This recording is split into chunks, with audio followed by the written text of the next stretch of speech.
Welcome to our channel દોસ્તો. Part 10 ની અંદર આપણે કાર્બોક્સિલિક એસિડ ની ચર્ચા કરીએ.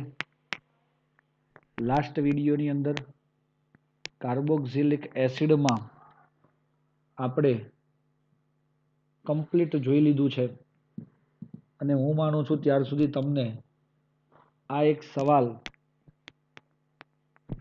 કયો કોયડો 12.5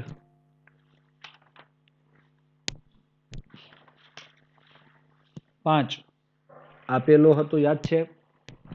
શું તમે તેની પ્રેક્ટિસ કરી દોસ્તો? કરી કે નથી કરી?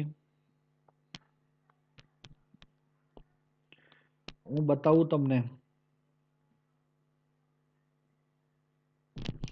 એમાં કીધું છે બ્યુટેન 1 ઓલ માંથી કાર્બોક્સિલિક એસિડ. શું કીધું છે દોસ્તો? બ્યુટેન 1 ઓલ માંથી કાર્બોક્સિલિક એસિડ એટલા જ કાર્બન વાળો કાર્બોક્સિલિક એસિડ આ 1 ડિગ્રી આલ્કોહોલ વાળી થઈ. તો તમે CrO3 અને H2SO4 જોન્સ પ્રક્રિયક દ્વારા પણ તેને કરી શકો છો દોસ્તો. એ આપણે ભણેલા છીએ. પછી જુઓ, બેન્ઝાઇલ આલ્કોહોલમાંથી ફિનાઇલ ઇથેનોઇક એસિડ, એનું સૂત્ર આવું થાય, ફિનાઇલ એટલે બેન્ઝીન અને માથે ઇથેનોઇક એસિડ CH2COOH. શું કહેવાય? CH2COOH. આ બનાવવું છે. બેન્ઝીન રિંગ ઉપર એક જ વસ્તુ યાદ રાખો તમે, શું કરવું છે તે. Benzyl alcohol. એક નોંધ પણ તમે અહીંયા ધ્યાન પર લઈ શકો. નોંધ આપણી એવી બને, જો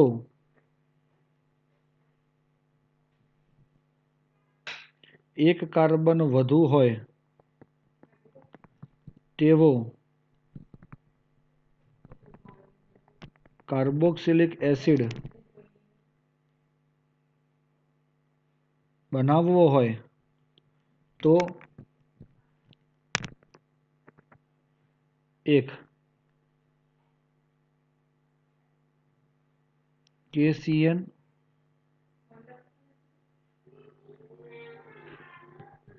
સાથે જળ વિભાજન અને 2 CO2 સાથે ગ્રિગ્નાર્ડ પ્રક્રિયા કરવી. દોસ્તો, આમાં એટલું યાદ રાખો, બેન્ઝીન ઉપર એક જ કાર્બન છે CH2 અને અહીંયા બેન્ઝીન ઉપર એક કાર્બનની સાથે બીજો COOH નો કાર્બન પણ આવ્યો, એટલે એક કાર્બન વધારે જોયું. તો તમે કાં તો સાયનાઇડ વાળી પ્રક્રિયા કરી શકો, ક્યાં તો કઈ પ્રક્રિયા કરી શકો, કાં તો તમે આ ગ્રિગ્નાર્ડ CO2 વાળી પ્રક્રિયા કરી શકો. ઓકે દોસ્તો, આ વસ્તુ ધ્યાન રાખવાની. તો અહીંયા આપણે CO2 પણ એક જ કાર્બન વધારે વાળી આપે છે. એ પ્રક્રિયા અહીંયા તમારી સામે છે. આ મેગ્નેશિયમ છે, ચલો 1 બ્રોમો, આપણે બંધારણ આવું દોરીશું, 1 બ્રોમો 3 નાઇટ્રો, બેન્ઝીનમાંથી 3 નાઇટ્રો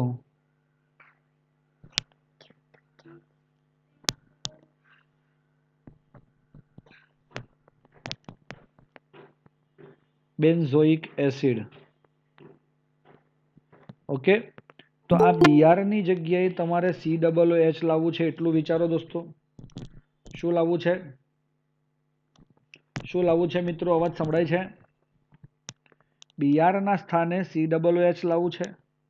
એટલે તમે આની ગ્રિગ્નાર્ડ પ્રક્રિયા કરો છો. અવાજ સંભળાય છે દોસ્તો? યસ. તો ઇથર વાળી પ્રક્રિયા ગ્રિગ્નાર્ડ વાળી કરીએ એટલે NO2 થઈ MgBr મળે અને આની સાથે CO2 લાગે ને તો એક કાર્બન વાળો પહેલે તો મધ્યવર્તી નિપજ બને અને ફાઇનલી આ મળી જાય. કોણ? Benzoic acid.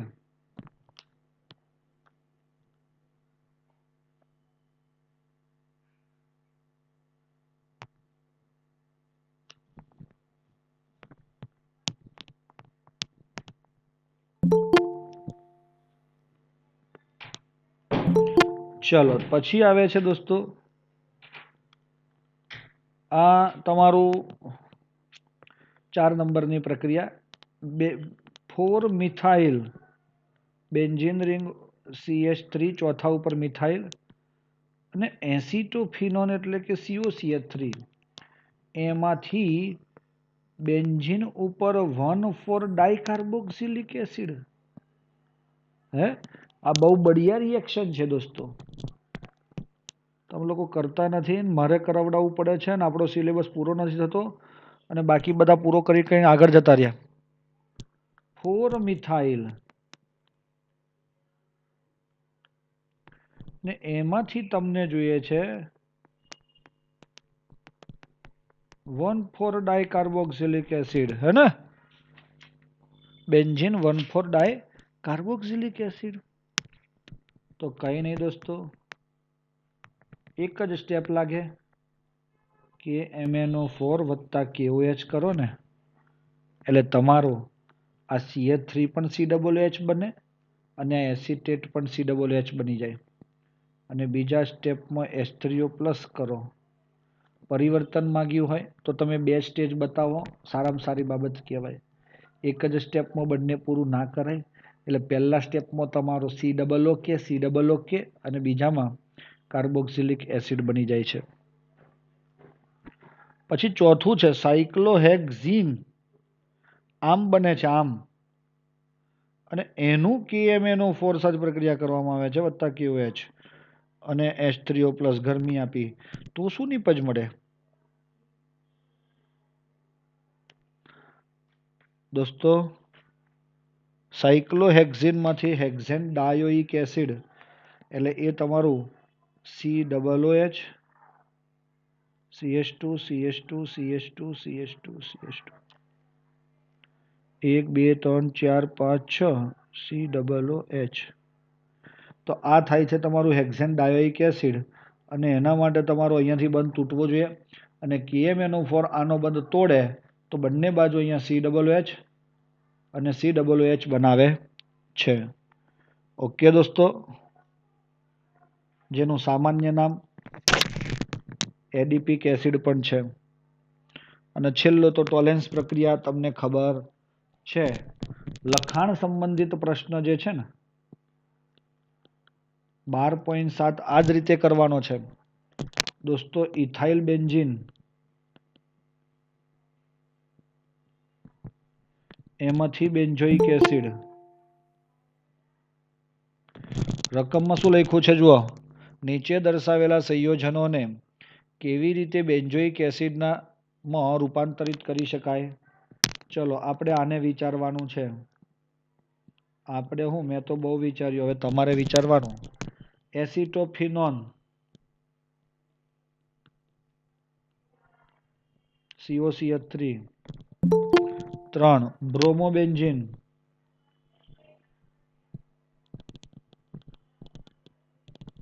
4 ફિનાઇલ ઇથિન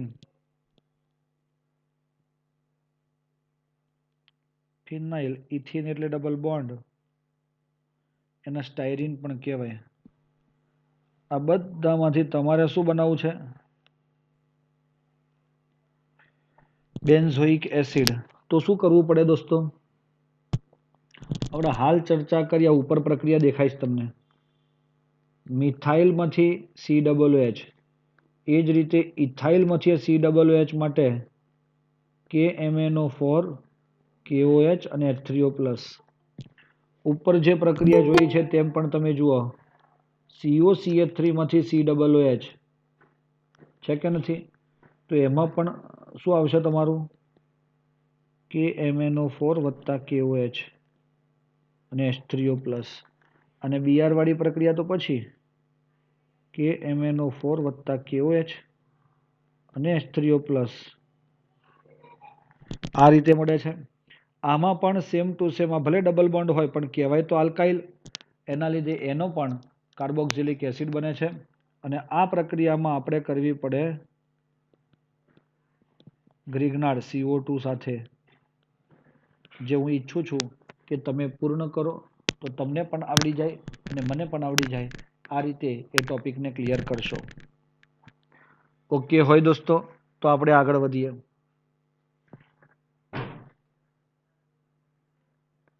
કઈ છે નહીં. હવે આપણા ભૌતિક ગુણધર્મો, જે બિચારા કાઢી નાખેલો ટોપિક છે, હા, પણ એમાં હું તમને એમ કહું છું કે સૌથી પહેલા ભૌતિક ગુણધર્મોમાં શબ્દ જો શું છે. હું એક વાત આપું છું રંગ, બીજું આવશે વાસ, ત્રીજી આવશે ઉત્કલન બિંદુ, ચોથું આવશે દ્રવ્યતા. બસ આટલા ટોપિક, 4 ટોપિક તમારે હંમેશા ધ્યાન રાખવાના ભૌતિક ગુણધર્મોમાં. આપણે અહીંયા તમને બતાવવા માંગી રહ્યા છીએ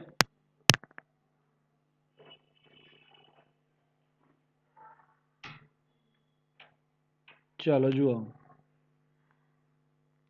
9 કાર્બન પરમાણુઓ સુધીના એલિફેટિક એટલે કેવા આલ્કાઇલ વાળા નોનેન સુધીના કાર્બોક્સિલિક એસિડ સંયોજનો ઓરડાના તાપમાને અરુચિકર, એ કેવા કહેવાય? અરુચિકર વાસ એટલે ખરાબ વાસ ધરાવતા અને પાછા રંગવિહીન પ્રવાહી છે. તો કાર્બનની સંખ્યા 1 થી 9 હોય તે મોટા ભાગના બધા કેવા છે? પ્રવાહી છે.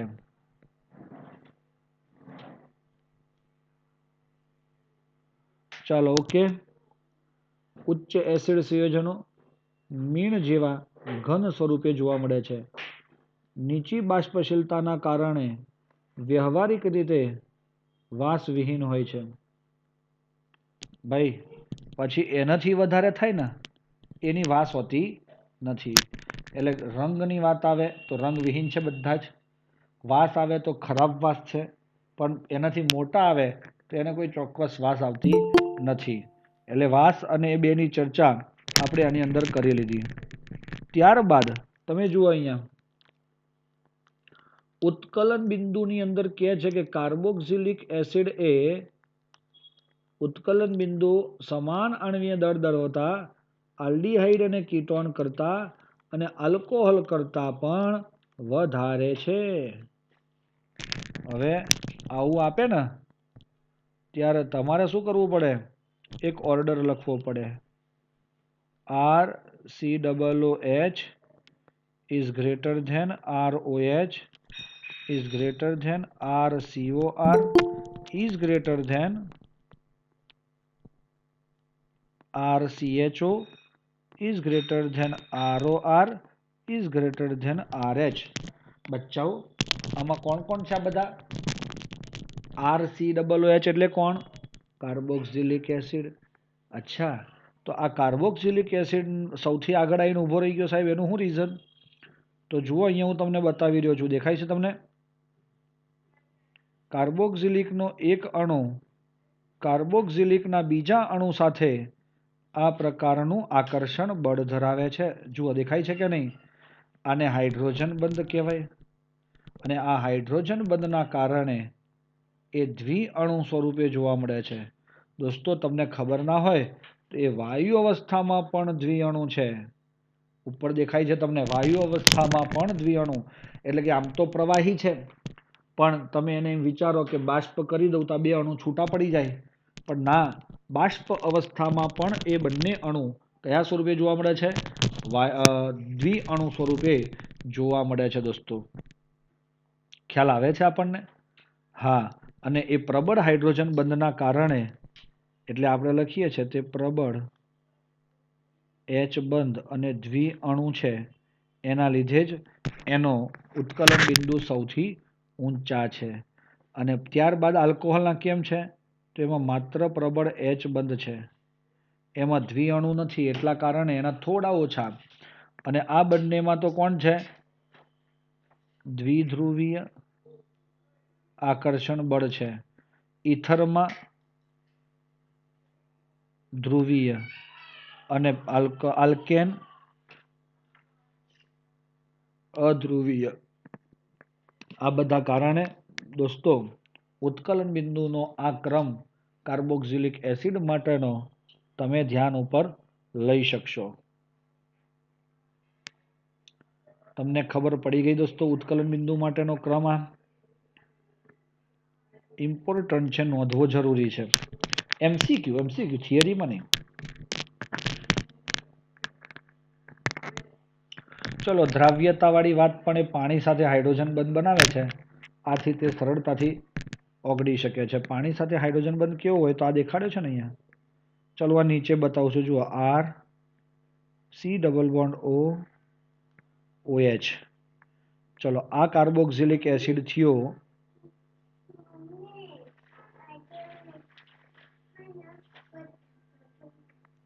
આ કોણ છે? પાણી સાથે હાઇડ્રોજન બંધ, વોટર સાથે પાણી, સમજ પડી? હાઇડ્રોજન બંધ ધરાવે છે અને એના લીધે જ તે પાણીમાં દ્રાવ્ય થાય છે. પરંતુ જેમ જેમ તેમાં કાર્બનની સંખ્યા વધતી જાય, સમજો હું દ્રાવ્યતા વાળો એક ઓર્ડર એ પણ મૂકી શકું.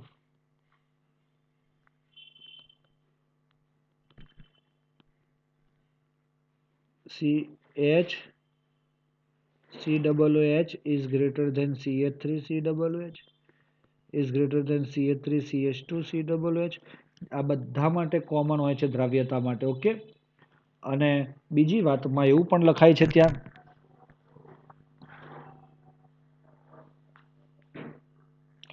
મોટા અણુ છે ઉચ્ચ કાર્બોક્સિલિક એસિડ એ અદ્રાવ્ય છે. સમજ પડે છે? જેમ જેમ ઘટે એમ એમ ઊંચા થાય તેમ તેમ વધતા જાય, અરે ઘટતી જાય દ્રાવ્યતા.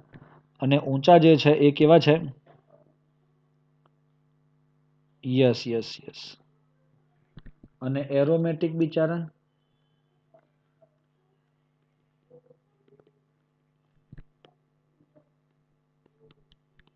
હંમેશા અદ્રાવ્ય હોય છે. મતલબ બેન્ઝોઇક એસિડ એ પાણીમાં શું હોય? અદ્રાવ્ય હોય.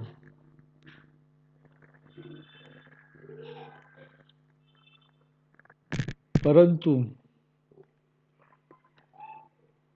બધા જ જે છે તે કાર્બનિક દ્રાવક. કોણ કોણ કાર્બનિક દ્રાવક? બેન્ઝીન, ઇથર, આલ્કોહોલ,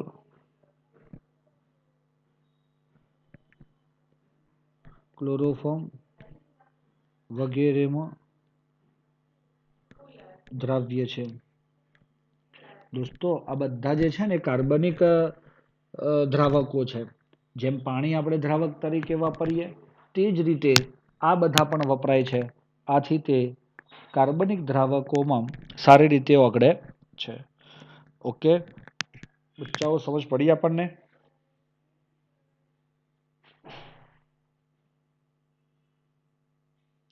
આ ભૌતિક ગુણધર્મો છે નિગ્લિજિબલ, આપણે એને અવગણી શકીએ છીએ. ધ્યાન રાખીએ.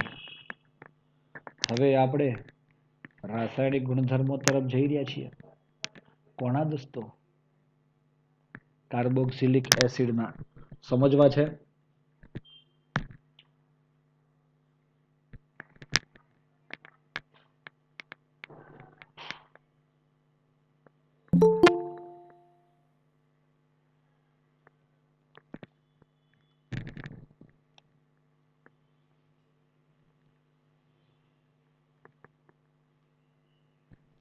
ચલો કાર્બોક્સિલિક એસિડના રાસાયણિક ગુણધર્મો કયા કયા હોઈ શકે?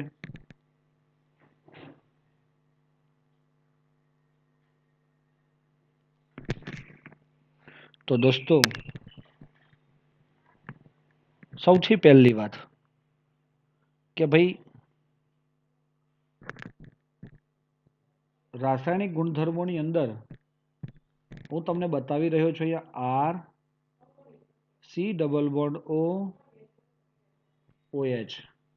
આ છે તમારો કાર્બોક્સિલિક એસિડ દોસ્તો.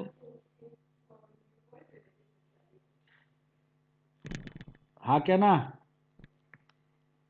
ભાઈ આ કાર્બોક્સિલિક એસિડ છે. હા તો જુઓ પહેલી પ્રક્રિયાઓને હું એ પ્રકારની પ્રક્રિયાઓ કહું છું. જેમાં શું તૂટે છે દોસ્તો?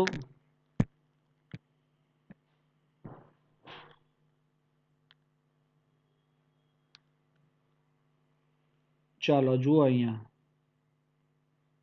આ એ પ્રકારની પ્રક્રિયાઓ, મતલબ કયો બંધ તૂટવા વાળી? OH બંધ તૂટવાથી થતી પ્રક્રિયાઓ. ચલો ખ્યાલ આવી ગયો બેટા આપણને? ચલો બીજી પ્રક્રિયાની વાત કરીએ છીએ આપણે. જોજો બી તૂટવાની, બી પ્રકારની પ્રક્રિયા. તો એ પ્રક્રિયાઓ કઈ કહેવાશે દોસ્તો? C-OH બંધ તૂટવાથી થતી પ્રક્રિયાઓ. હે ભાઈ? ચલો ત્યારબાદ ત્રીજી પ્રક્રિયા આવે છે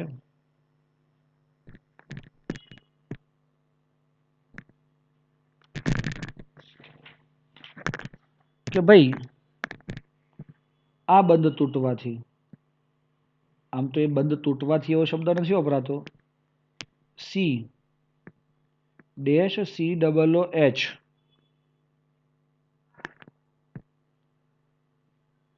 સમૂહ ભાગ લે તે પ્રક્રિયાઓ. અને લાસ્ટ ડી, એટલે આ જે છે એ આર, એટલે એને ડી કહીએ છીએ આપણે. તો એને કહેવાય છે હાઇડ્રોકાર્બન ભાગમાં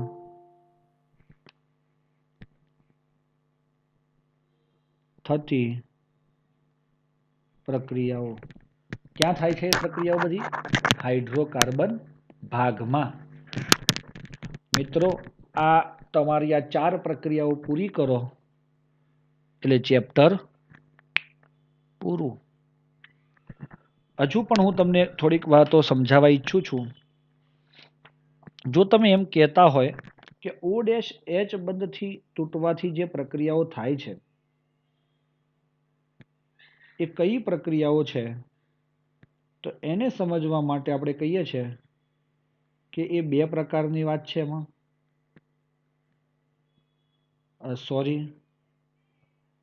ધાતુ અને આલ્કલી સાથે પ્રક્રિયા, અને બીજી છે તેની એસિડિકતા. બરોબર છે? OH બંધ તૂટે ને એટલે ધાતુ અને આલ્કલી સાથે પ્રક્રિયા કરીને પણ એસિડિકતા નક્કી થાય છે. આ ઉપરાંત તેની અલગથી સ્પેશિયલ એસિડિક સ્વભાવ આપણે એનો સાબિત કરવાનો થશે. ચલો ક્લિયર છે? હવે C-O બંધ તૂટવા વાળી જે પ્રક્રિયાઓ છે તેની આપણે જો ચર્ચા કરીએ તો એ બેચારી 4 પ્રકારની છે. એક એનહાઇડ્રાઇડ બનવું. શું બનવું દોસ્તો? એનહાઇડ્રાઇડ બનવું. બીજું છે એસ્ટરીકરણ. ત્રીજું છે PCl3, PCl5 અને SCl2 સાથે પ્રક્રિયાઓ. અને ચોથું છે એમોનિયા સાથે. એમોનિયા એટલે કોણ? NH3 સાથે. બચ્ચાઓ ખબર પડી રહી છે તમને? ચલો COOH સમૂહ ભાગ લે. ઓહો, આ 2 પ્રક્રિયાઓ તમારી પરીક્ષા માટે ઇમ્પોર્ટન્ટ છે. તો આ નથી કરવી કે કરવી છે?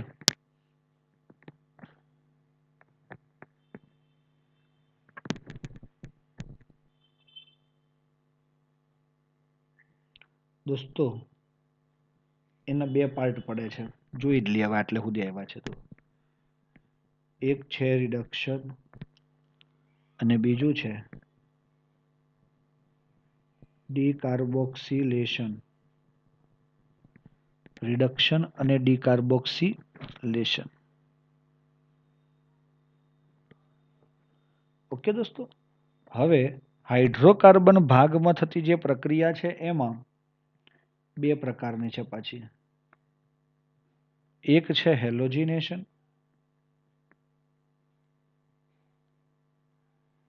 અને બીજું છે વલય વિસ્થાપન અથવા તો ઇલેક્ટ્રોન અનુરાગી વિસ્થાપન. ઓકે, એમાં બ્રોમિનેશન અને નાઇટ્રેશન આવે. ચાલો, ખબર પડે છે. અને આ ડીકાર્બોક્સિલેશન જે કીધી, અરે હેલોજિનેશન જે કીધી ને, એનું નામ છે દોસ્તો, બહુ સરસ નામ છે, એ આપણે અલગથી લખીએ.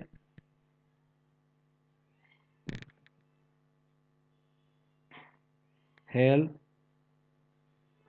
Wall hard. હેલ વોલહાર્ડ જેલિસ્કી.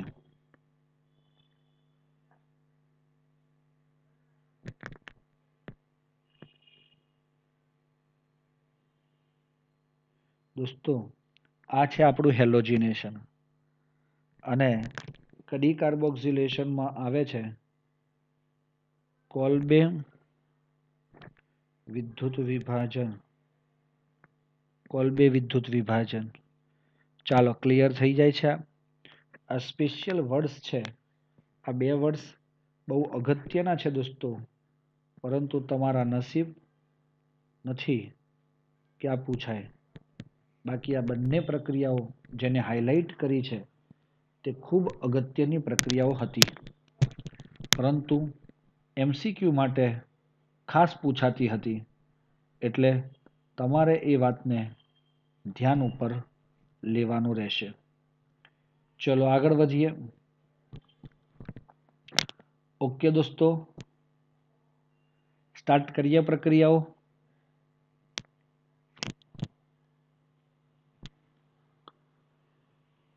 તો આ કાર્બોક્સિલિક એસિડ આ ચાર રીતે પ્રક્રિયા કરે છે. એમાંથી એ પ્રકારની પ્રક્રિયાને આપણે આગળ ધપાવીએ તો એ કઈ છે? તો પહેલી આવે છે દોસ્તો O ડેશ H બંધ તૂટવાથી થતી પ્રક્રિયા.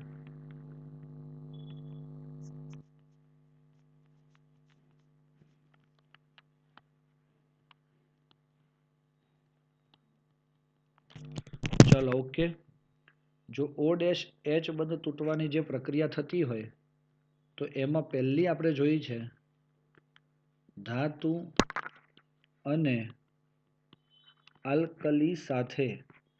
ચલો, કોની પ્રક્રિયા ધાતુ સાથે કરવી છે? આલ્કલી એટલે કોણ? NaOH, મતલબ base.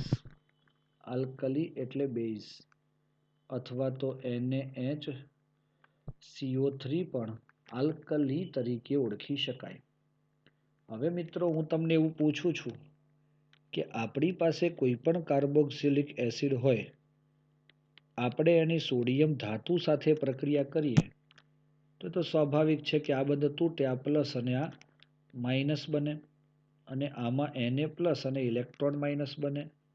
R C double bond O minus સાથે Na જોડાય અને આ H જે છે એ H2 તરીકે દૂર થાય છે દોસ્તો. આ કહેવાય છે કાર્બોક્સિલિક એસિડ અને આને કહેવાય છે સોડિયમ કાર્બોક્સિલેટ. ચલો, આ ઉપરાંત RCOOH ની પ્રક્રિયા આલ્કલી એટલે કે NaOH સાથે કરીએ તો પણ અહીંયા પણ આપણે એ જ બંધ તોડવો છે કાર્બોક્સિલિક એસિડનો. કયો તોડવાની વાત ચાલે છે અહીંયા ઉપર? આના ઉપર તમને ફોકસ રાખવાનું છે દોસ્તો. સાહેબ, આમાં તો O ડેશ H બંધ તૂટે છે, તો બધામાં આપણે એ જ બંધ તોડીએ છીએ. આ પ્લસ અને આ માઇનસ C11O Na વત્તા H2O plus NaHCO3 sodium bicarbonate સાથે જ્યારે પ્રક્રિયા થાય તો એનો આ બંધ તૂટે, આ પ્લસ અને માઇનસ થાય, આ પ્લસ અને આ માઇનસ થવાથી આપણને શું મળે છે?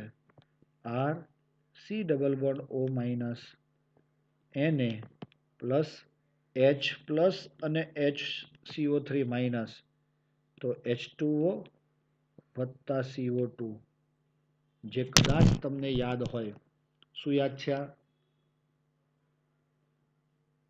સોડિયમ કાર્બોક્સિલેટ આપણને મળે છે. શું મળે છે દોસ્તો? Sodium carboxylate. એ કોઈ પણ એસિડ હોય તો જે બને છે. તો મિત્રો આ પ્રક્રિયા તમને ખ્યાલ આવી ગયો છે? ખબર પડી ગઈ કે ધાતુ સાથે કેવી રીતે પ્રક્રિયા થાય છે?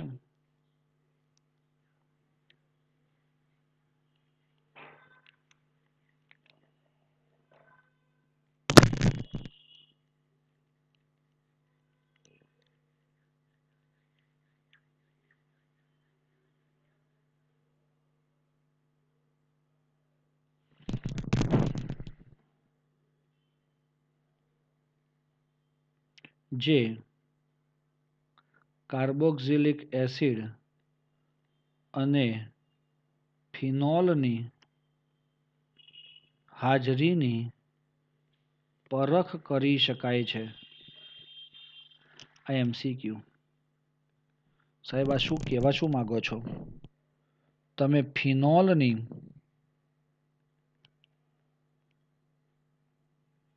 NaOH સાથે પ્રક્રિયા કરો ને તો તમને સોડિયમ ફિનોક્સાઇડ મળે છે. પણ ફિનોલની NaHCO3 સાથે નિર્બળ બેઝ જેવા કે NaHCO3 અથવા Na2CO3 સાથે પ્રક્રિયા કરતા પ્રક્રિયા થતી નથી. પ્રક્રિયા થતી નથી. દોસ્તો કઈ ખબર પડી? તો આ છે તમારો ફિનોલ અને આ છે તમારો સોડિયમ ફિનોક્સાઇડ. તો દોસ્તો તમને કાર્બોક્સિલિક એસિડ આપેલો હોય અને ફિનોલ આપ્યો હોય અને કીધું હોય કે આ બંનેની પરખ કરવી છે તમારે, તો કાર્બોક્સિલિક એસિડ જે છે એ તમારો આ પ્રક્રિયા આપી અને કાર્બોક્સિલેટ બનાવે છે. પણ ફિનોલ એ સોડિયમ બાયકાર્બોનેટ કે સોડિયમ કાર્બોનેટ સાથે પ્રક્રિયા આપતો નથી. એ અગત્યનો MCQ છે જે તમારે ખાસ ધ્યાન રાખવો જોઈએ દોસ્તો. રાખવો જોઈએ કે ના રાખવો જોઈએ? રાખવો જોઈએ. ચલો નંબર 2, એસિડિક સ્વભાવ. જો આપણે આને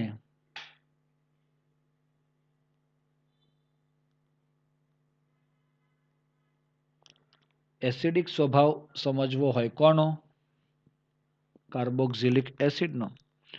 તો આપણને યાદ હોવું જોઈએ એક વસ્તુ, અને આપણે બધા આલ્કોહોલ કહીએ છીએ, યાદ છે? એનો એસિડિક સ્વભાવ સમજવો હતો તો આપણે એને પાણીમાં નાખેલું અને તેમાંથી H+ રિમૂવ કરી એ H+ને કોને મેળવ્યો દોસ્તો? પાણીએ મેળવી H3O+ બનાવે છે. આ પ્રક્રિયા પૂર્ણ થતી નથી એટલે પ્રતિવર્તી બતાવવામાં આવે છે. પ્રતિવર્તી એટલે કેવી? જતી અને આવતી, સંતુલનમાં બતાવવામાં આવે છે. દોસ્તો આને કહેવાય છે આલ્કોક્સી આયન. આ આલ્કોક્સી આયન અસ્થાયી છે. કેમ ભાઈ? કેમ કે એમાં કોઈ સંસ્પંદન થતું નથી, અને સંસ્પંદન થતું ના હોય એટલે એવો ઘટક હંમેશા અસ્થાયી હોય. ઓછો સ્થાયી હોય. જો એ RO માઇનસ અસ્થાયી હોય તો એ તરત જ પાછો કોની સાથે પ્રક્રિયા કરે? આ H3O પ્લસમાંના H સાથે પ્રક્રિયા કરી રિવર્સ પ્રક્રિયા થઈ અને શું બનાવીને તમને આપી દે? આલ્કોહોલ પાછો આપે છે. તો દોસ્તો આ રીતે તમારો આલ્કોહોલ એ ઓછો એસિડિક છે અથવા તો એસિડિક નથી. પરંતુ ફિનોલની વાત કરીએ આની સામે, કે જ્યારે તમે ફિનોલને પાણીની અંદર નાખો છો ત્યારે ફિનોલમાંથી શું બને છે? O માઇનસ વત્તા H3O પ્લસ, અને એ ફિનોલમાંથી બનેલો ફિનોક્સાઇડ આયન સ્થાયી છે, કારણ કે એમાં સંસ્પંદન થાય છે. યાદ છે તમને? હા કે ના? પરંતુ એના સંસ્પંદન દરમિયાન ઇલેક્ટ્રોન યુગ્મ ક્યાં ફરે છે? અહીંયા ફરે છે.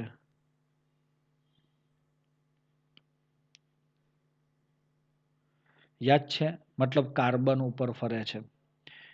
એટલે કંઈક અંશે તો આ એસિડિક છે જ, પણ હવે એની સરખામણી કોની સાથે કરીએ છીએ આપણે? કાર્બોક્સિલિક એસિડ સાથે. સ્ક્રીનશોટ લેવો હોય તો દોસ્તો તમે લઈ શકશો.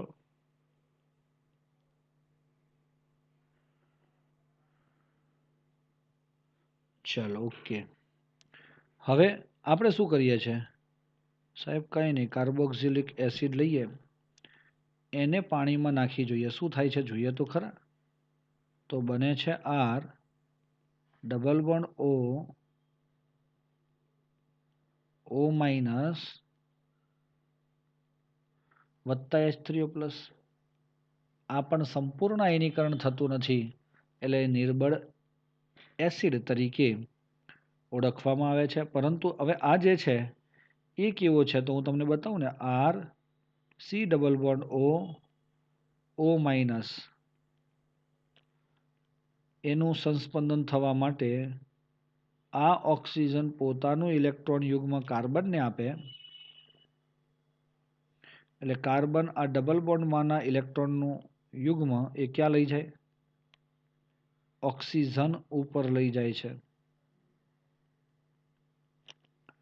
અને એના લીધે આપણે શું કહીએ છીએ એને?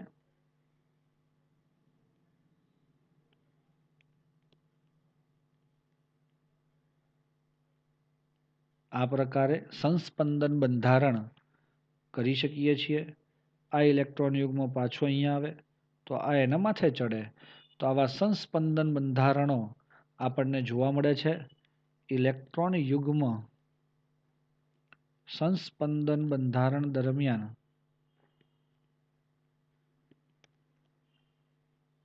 વધુ વિદ્યુત ઋણ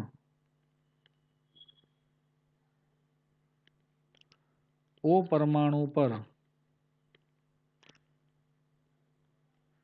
હોવાથી તેની સ્થિરતા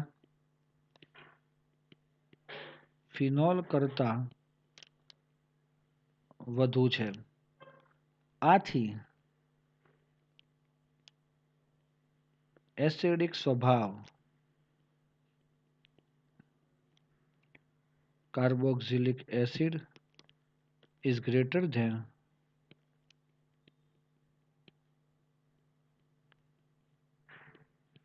ફિનોલ. તો દોસ્તો કાર્બોક્સિલિક એસિડ અને ફિનોલમાં કોનું વધારે છે? તો કાર્બોક્સિલિક એસિડનું વધારે છે એસિડિક સ્વભાવ.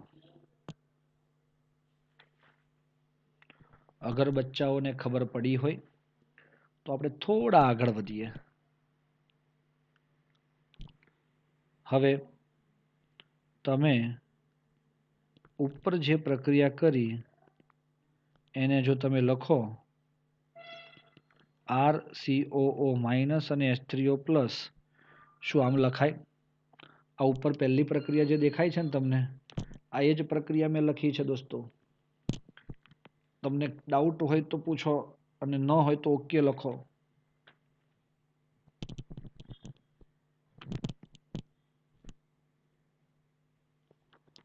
ઓકે છે ને?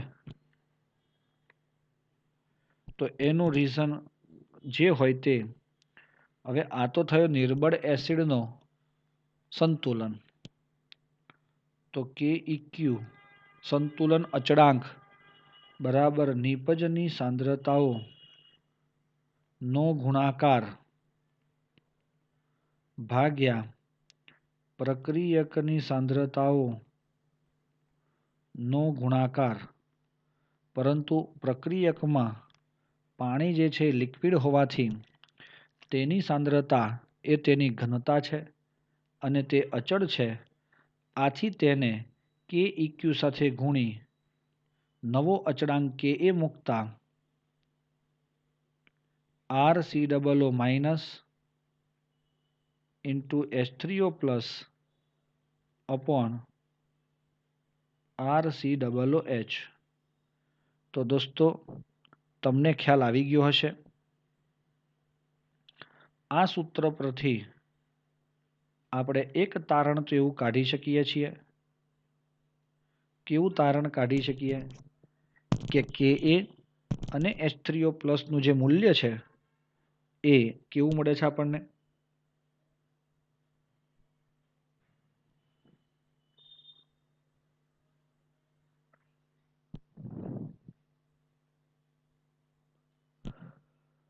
Ka અને H3O પ્લસનો જો કોઈ સંબંધ પૂછે તમને આના ઉપરથી તો શું આપણે એવું લખી શકીએ કે એ ચલે છે H3O પ્લસ?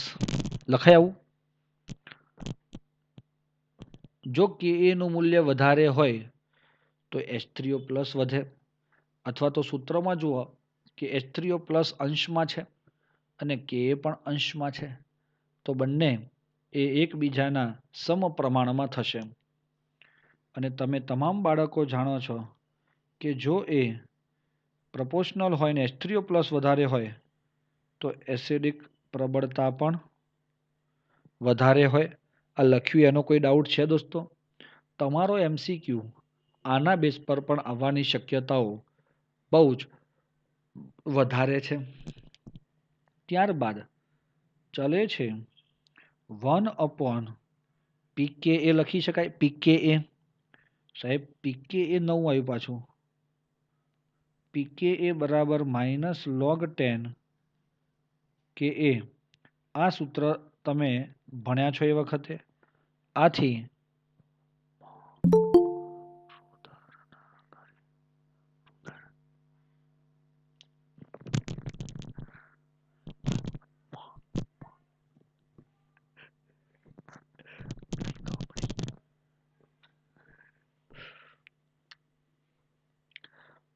ઓકે.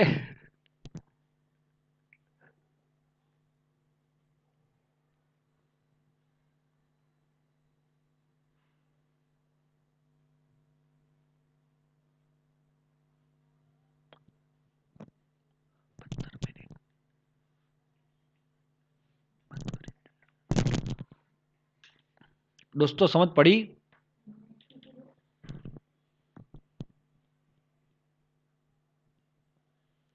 હવે હું તમને કહું ને અહીંયા કેટલાક ઉદાહરણ આપું છું. સંયોજન અને pKa નું મૂલ્ય. HCl માટે pKa નું મૂલ્ય -7 છે. એટલે જેમ pKa ઓછો દેખાય છે આમાં આ એક આપણે ઓર્ડર જે આપ્યો છે એમાં કઈ દેખાય છે? જેમ pKa ઓછો તેમ તેની એસિડિક પ્રબળતા વધુ.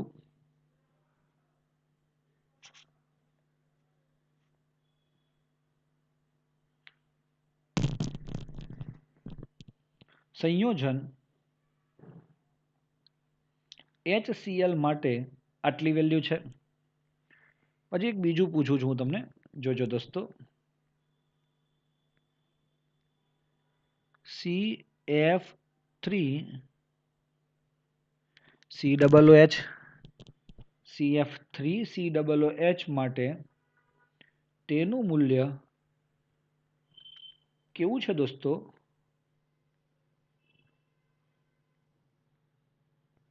0.23. ત્યારબાદ CH3 C6H5COOH મતલબ બેન્ઝોઇક એસિડ 4.19 અને એસિટિક એસિડ 4.76. દોસ્તો આ એક પ્રકારનું કોષ્ટક છે તમારું, જેમાં તમને ખબર પડવી જોઈએ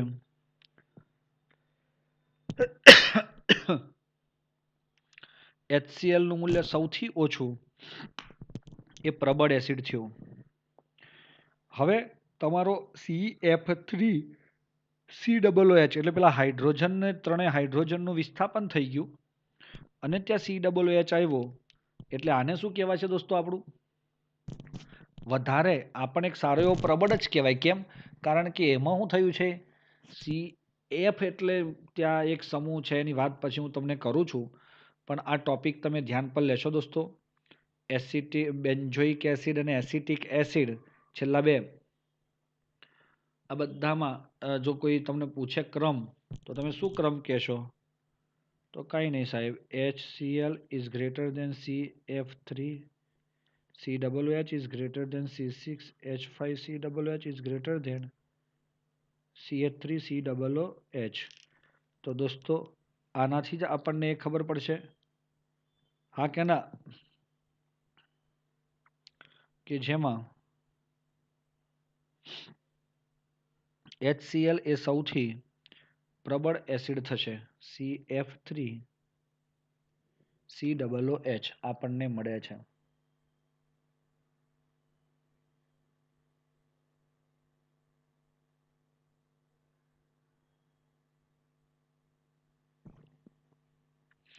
ચલો દોસ્તો આગળ વધવું છે હજુ? સાહેબ વધવું તો પડશે જ ને, જીવનમાં હંમેશા આગળ વધવું પડે.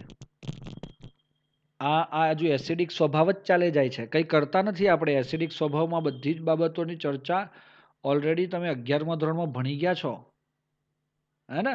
આજે માત્ર એનો હાઇલાઇટ્સ મેળવો છો. હા, PKA ના ઉપર વધારે ભારણ આપવામાં આવે છે, એનું કારણ સમજી ગયા હશો. અને આ બહુ જ અગત્યનો ક્રમ છે દોસ્તો. આ જે હાઇલાઇટ કરી રહ્યો છું હું, તે તમે ધ્યાનથી એને સમજશો તો બહુ જ મજા આવી જશે. ચાલો, ઓકે દોસ્તો. અને આ એક ક્રમ તમે જોયો, આ એ પણ આ એની વેલ્યુ ઉપરથી જ જોયો છે ને. વેલ્યુ જેમ વધે તેમ એસિડિક પ્રબળતા ઘટે. PKA ની વેલ્યુ વધવી ના જોઈએ, ઘટવી જોઈએ જો એસિડિક સ્વભાવ જોઈએ તો. અને એ આપણા હાથમાં નથી દોસ્તો. ચાલો આગળ વધીએ મિત્રો. વધવું છે ને આગળ? આજે માત્ર આપણે એસિડિક સ્વભાવ જ મારે તમને ક્લિયર કરાવડાવો છે, હા ને? પછી આપણે બાકીની ચર્ચા નેક્સ્ટ વિડીયોમાં કરીશું. હા, આ વેલ્યુને થોડી ઘણી યાદ રાખવાની, પણ પહેલાં તો વેલ્યુ સિવાય બીજા કેમ છે એ પણ આપણે સમજવું પડશે. હું તમને હવે એક વસ્તુ તમને સમજાવી રહ્યો છું કે ભાઈ COOH આ જે છે કાર્બોક્સિલિક એસિડ, એને હું કહું છું, ઊભા રહેજો ચાલો. આ બધા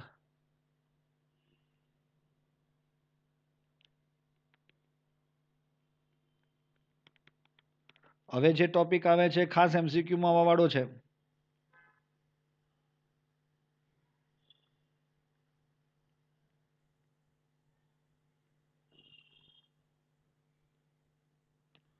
ચલો, આ એક કાર્બોક્સિલિક એસિડ છે.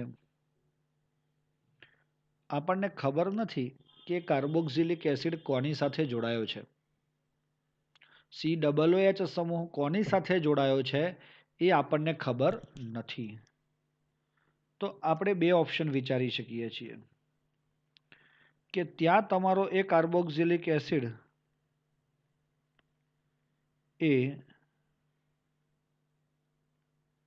EWG તરીકે હોય, એ એટલે કે EWG હોય, અને બીજા ઓપ્શનમાં તમારો કાર્બોક્સિલિક એસિડ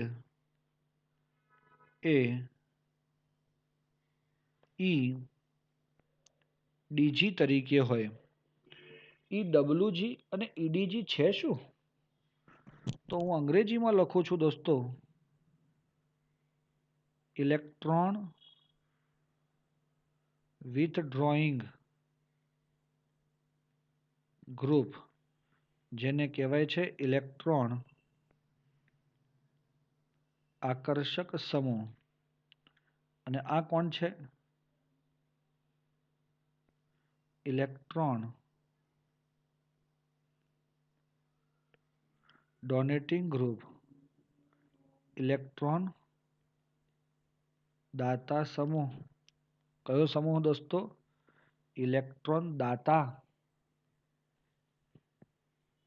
મિત્રો ખબર પડે છે?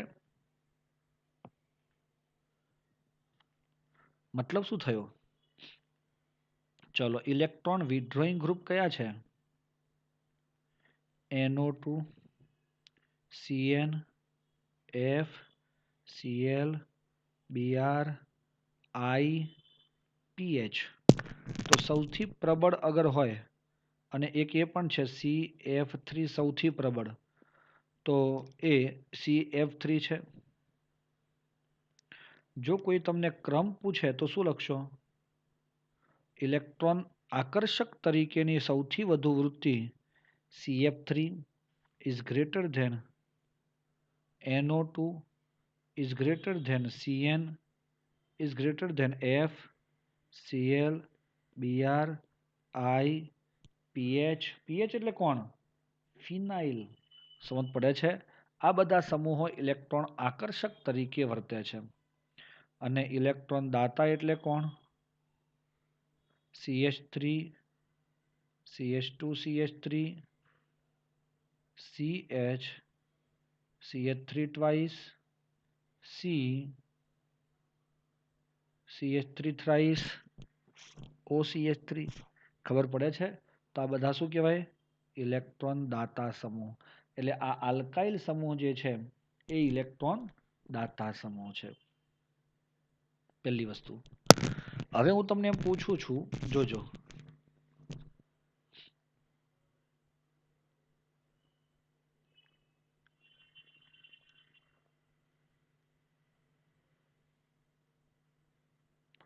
કયો સમૂહ ગોઠવવા માંગો છો અહીંયા? EWG, electron withdrawing group. કયું ભાઈ? Electron withdrawing group.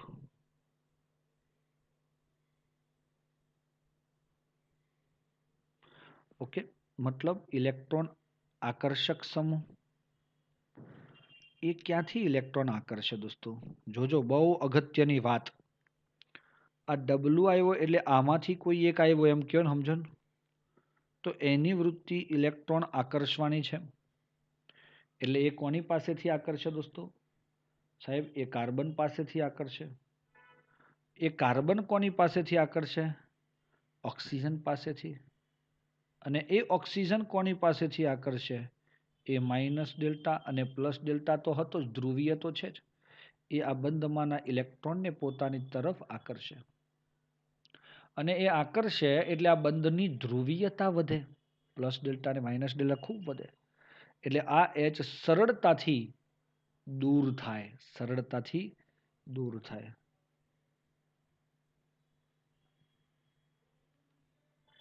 સમજ પડી દોસ્તો? યાદ રાખજો. હવે એની સરખામણી આપણે કરીએ છીએ EDG સાથે. C double bond O, OH. Electron donating group એ ડોનેટ કરે છે. કોને આપશે ઇલેક્ટ્રોન? તો એ આપે છે કાર્બનને. આ માઇનસ ડેલ્ટા અને આ પ્લસ ડેલ્ટા તો હતું જ. કાર્બન કોને આપે છે? સાહેબ, ઓક્સિજનને. જો ઓક્સિજનને એ ઇલેક્ટ્રોન યુગ્મ દાન કરે તો ઓક્સિજનના બંધની ધ્રુવીયતા હાઇડ્રોજન સાથેની ઘટે. મતલબ જે આકર્ષણ જે હતું ને, ઓક્સિજન હાઇડ્રોજન પાસેથી જે ઇલેક્ટ્રોન આકર્ષતો હતો વિદ્યુત ઋણતાના કારણે, એ વૃત્તિ ઘટે. એટલે આ સરળતાથી દૂર થતો નથી. અને એ એચ સરળતાથી દૂર ના થાય તો એસિડિક પ્રબળતા ઘટે છે. આથી આપણે એમ કહી શકીએ એસિડિક પ્રબળતાનો ક્રમ શું હોઈ શકે દોસ્તો? ઇલેક્ટ્રોન વિથડ્રોઈંગ ગ્રુપ વાળું સમૂહ વાળો કાર્બોક્સિલિક એસિડ ની એસિડિક પ્રબળતા ઇલેક્ટ્રોન દાતા સમૂહ વાળા કરતા વધારે છે.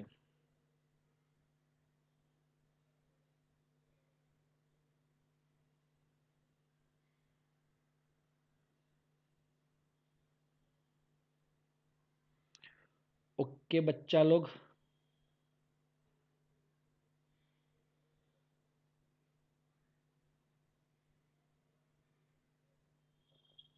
હે ચલો હું સ્પેસિફિક હવે વિશિષ્ટ રીતે આને સમજાવવા ઈચ્છું છું તમને.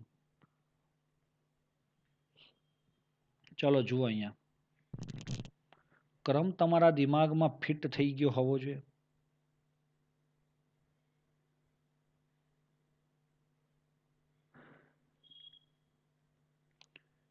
F F F CL CL CL છે. BR BR BR. તો દોસ્તો આ ત્રણમાં તો હું એસિડિક પ્રબળતાનો ક્રમ પૂછું તો તમે મને કહેશો આમાં શું આવે, ગ્રેટર ધેન આવે કે લેસ ધેન આવે?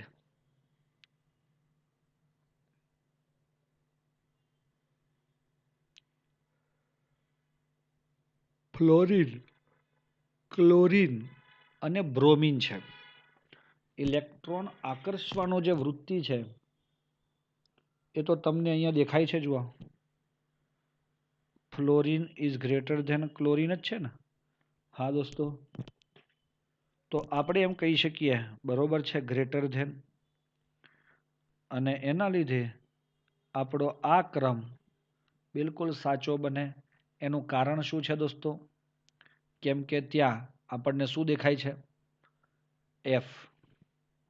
ઓકે મિત્રો, વેરી ગુડ મિત્રો. હવે જુઓ છો, હું બીજું એક ઉદાહરણ તમને આપું છું. CL CL CL C double bond O OH C CL CL H C double bond O OH. ત્રીજું આપું છું CL H H C double bond O OH. ચોથું આપું છું C H H H C double bond O H. अरे बच्चा लोग समझ पड़ी આપણને? તો trichloro is greater than dichloro, is greater than monochloro અને is greater than methyl chloro. હું લેસ ધેન નો આવે, ગ્રેટર ધેન જ આવે. કારણ કે ક્લોરિનની વિદ્યુત ઋણતા એ તો હાઇડ્રોજન કરતાં વધારે છે. આથી જેમ જેમ ક્લોરિન વધે તેમ તેમ એસિડિક પ્રબળતા વધે. પણ અહીંયા ક્લોરિન ક્રમશઃ શું થતા ગયા? ઘટતા જાય છે દોસ્તો. શું થતા જાય છે? ઘટતા જાય છે. હે ને? ચલો હવે બીજું એક ઉદાહરણ આપું છું. NO2 CH2 COOH. ભાઈ આ જે મેં લખ્યું છે ને, આવું દેશી મેથડથી લખ્યું એટલે તમે એમ લાગે કે સાહેબ આ પાછું કેવી રીતે યાદ રાખવાનું. તો હું તમને આ ઉપરવાળું લખીને બતાવું. CCl3 COOH CH Cl2 COOH CH2Cl COOH અને CH3 COOH. આવું જ છે.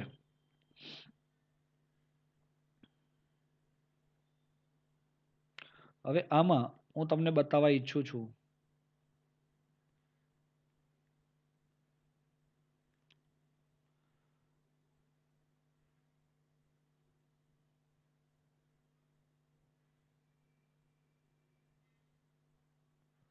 F CH2 COH Cl CH2 COH Br CH2 COH. તો દોસ્તો આનો ક્રમ તમે મને શું લખાવશો? સર આ COH સાથે CH2 તો છે જ, પણ અહીંયા કોણ આવ્યો? NO2 CN F Cl અને Br બધા જ ઇલેક્ટ્રોન એટ્રેક્ટિંગ ગ્રુપ છે, હે ને? તો NO2 ની સૌથી વધુ છે, પ્રબળ છે ઇલેક્ટ્રોન આકર્ષવાની વૃત્તિ CN કરતા ફ્લોરિનની ઓછી, ફ્લોરિન કરતા ક્લોરિનની ઓછી અને ક્લોરિન કરતા બ્રોમિનની ઓછી છે. આ ક્રમ તમને ઉપર જે જણાયા એ પ્રમાણે સમજી વિચારીને કરવા જરૂરી છે દોસ્તો.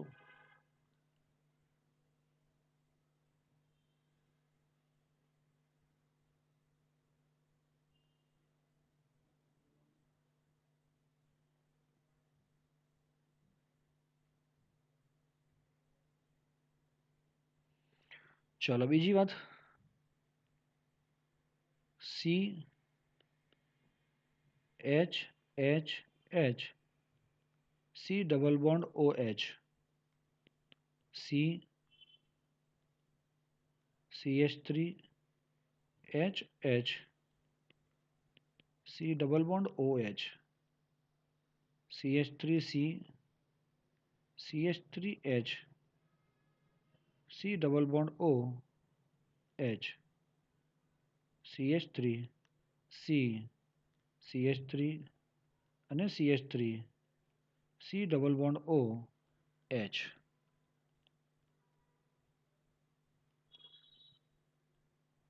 જો મિત્રો આ પ્રકારનું કોઈ પણ વસ્તુ આપણને જો નડી, અહીંયા OH છે, તો હવે આમાં શું દેખાય છે તમને કે સાહેબ આપણા મિથાઇલ સમૂહની સંખ્યા વધે છે. અને મિથાઇલ એટલે કોણ? તો આલ્કાઇલ. અને આલ્કાઇલ એટલે કોણ? ઇલેક્ટ્રોન દાતા સમૂહ. જેમ ઇલેક્ટ્રોન દાતા સમૂહની સંખ્યા વધે તેમ ચલો આને દાન કર્યું, 2 જણા દાન કરે છે, અહીંયા 3 જણા દાન કરે છે, તો H પ્લસ ગુમાવવાની વૃત્તિ ક્રમશઃ ઘટતી જાય, તો એસિડિક પ્રબળતા પણ ક્રમશઃ ઘટતી જાય. બચ્ચાઓ સમજ પડે છે આપણને? આ મિથાઇલ સમૂહ અને NO2 સમૂહનું બંનેનું કામ વિરુદ્ધ છે. NO2 CN F Cl Br આ બધા જે છે ઇલેક્ટ્રોન આકર્ષક છે, જ્યારે મિથાઇલ અને OCH3 ઇલેક્ટ્રોન દાતા છે.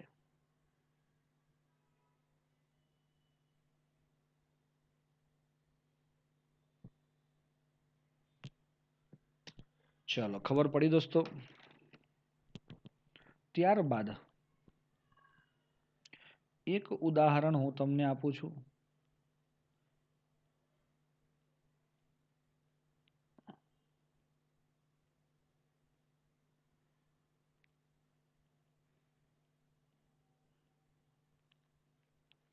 ચલો COOH માં Cl જોડાયો છે, Cl જોડાયો છે, Cl જોડાયો છે, CH3 CH2 CH CH3 CH CH2 CH2 CH2 CH2. આ દોસ્તો તમારે MCQમાં ખાસમ ખાસ આવે છે, જે તમારે ખાસ ધ્યાન રાખવાની જરૂર છે મિત્રો. હવે મને એમ કહો કે તમારો આ આલ્ફા કાર્બન પર ક્લોરીન છે, અહીંયા બીટા ઉપર છે ને અહીંયા ગેમા ઉપર છે. દોસ્તો વધારે એસિડિક કોણ હશે? એટલે આમાં તમારે ગ્રેટર ધેન આવે કે લેસ ધેન આવે? Cl એ ઇલેક્ટ્રોન આકર્ષક સમૂહ છે. Cl એ ઇલેક્ટ્રોન આકર્ષક સમૂહ છે, એ તો ખબર છે ને બધાને. તો ઇલેક્ટ્રોન આકર્ષક સમૂહ હોય તો આપણે એમ કહીએ કે એના નજદીકથી કાર્બનને ઇલેક્ટ્રોન આકર્ષે છે એટલે વધુ માત્રામાં H+ આપે. બીટા કાર્બન વાળો જે છે થોડો દૂર ગયો અને ગેમા વાળો બહુ જ દૂર ગયો દોસ્તો. ખબર પડે છે? આ જ વસ્તુ હું તમને CH3 CH2 CH CH3 COOH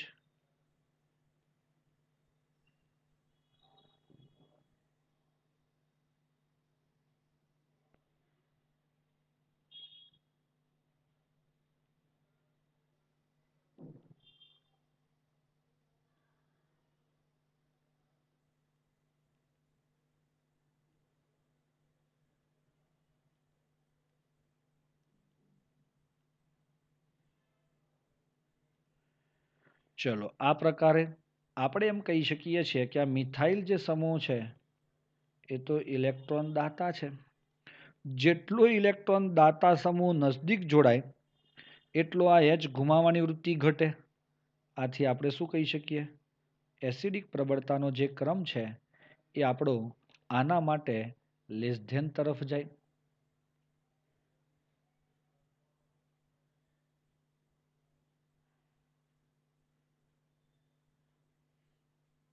ભાઈ ઓકે હોય તો આગળ વધીએ. સ્ક્રીનશોટ લઈ લેશો.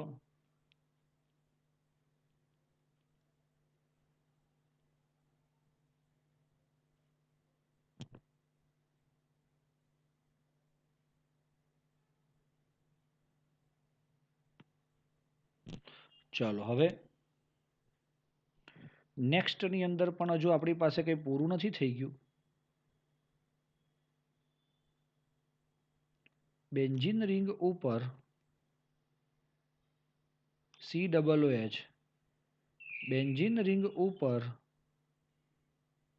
CH2COOH, હા, બેન્ઝીન રિંગ ઉપર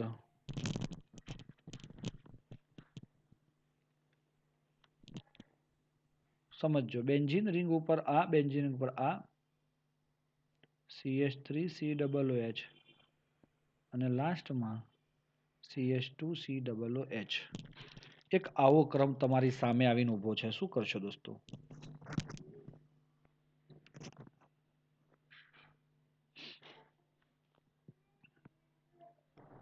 મિત્રો આ તમારો બેન્ઝોઇક એસિડ છે.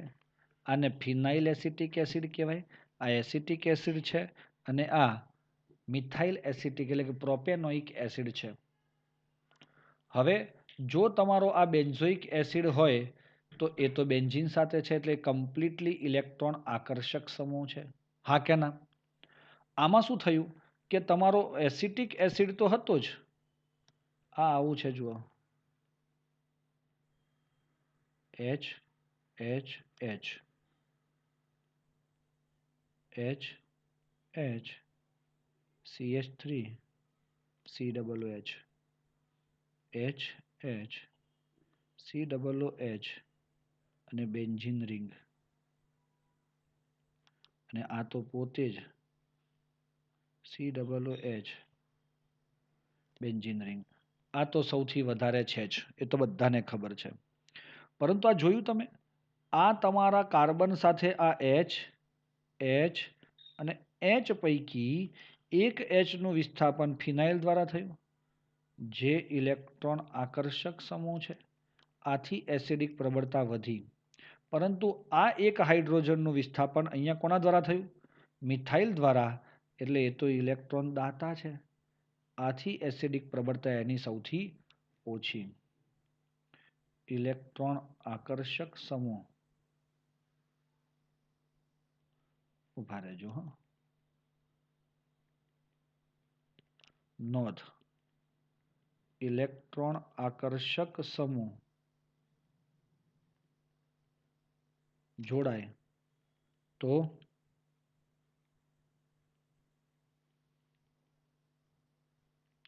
એસિડિક પ્રબળતા વધે. ઇલેક્ટ્રોન દાતા સમૂહ જોડાય તો એસિડિક પ્રબળતા ઘટે. સમજ પડે છે? આ દરેક વાક્યની અંદર તમારે સમજી વિચારીને જ કામ કરવાનું થશે.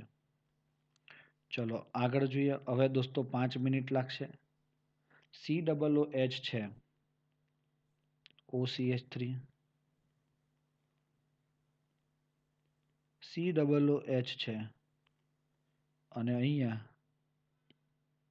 COOH છે NO2. તો મિત્રો આ તમારો કોણ છે OCH3? ઇલેક્ટ્રોન દાતા અને આ ઇલેક્ટ્રોન આકર્ષક. ચલો દોસ્તો, દાતા છે તો એ બેન્ઝીનને ઇલેક્ટ્રોનનું દાન કરશે, આકર્ષક છે તો બેન્ઝીનમાંથી ઇલેક્ટ્રોન ખેંચે છે.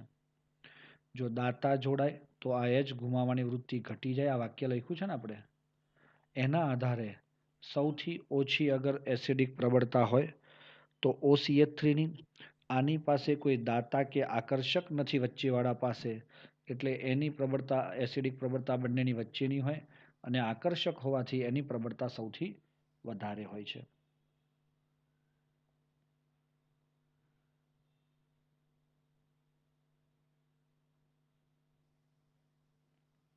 અને લાસ્ટ ટોપિક, લાસ્ટ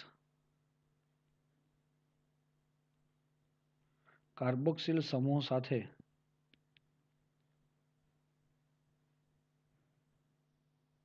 ફિનાઇલ કે વિનાઇલ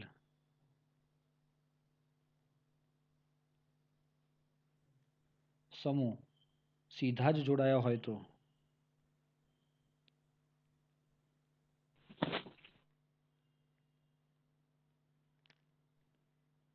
એસિડિક પ્રબળતા વધે છે. દાખલા તરીકે આ ફિનાઇલ કહેવાય અને વિનાઇલ કોને કહેવાય? CH2 double bond C H dash COOH. આ વિનાઇલ છે અને આ છે ફિનાઇલ. ખબર પડી? તો આની એસિડિક પ્રબળતા શું હોય છે? વધે હોય છે.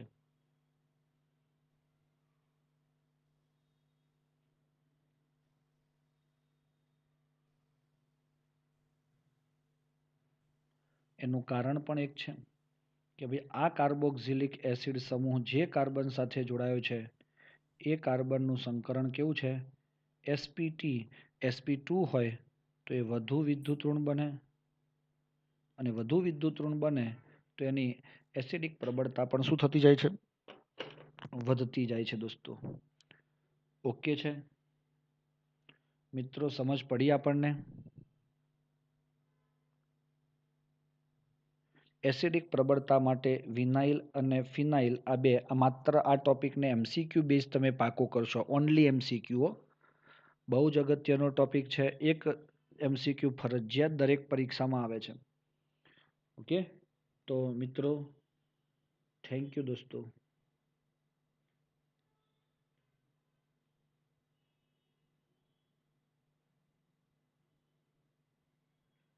વેઇટ કરીએ.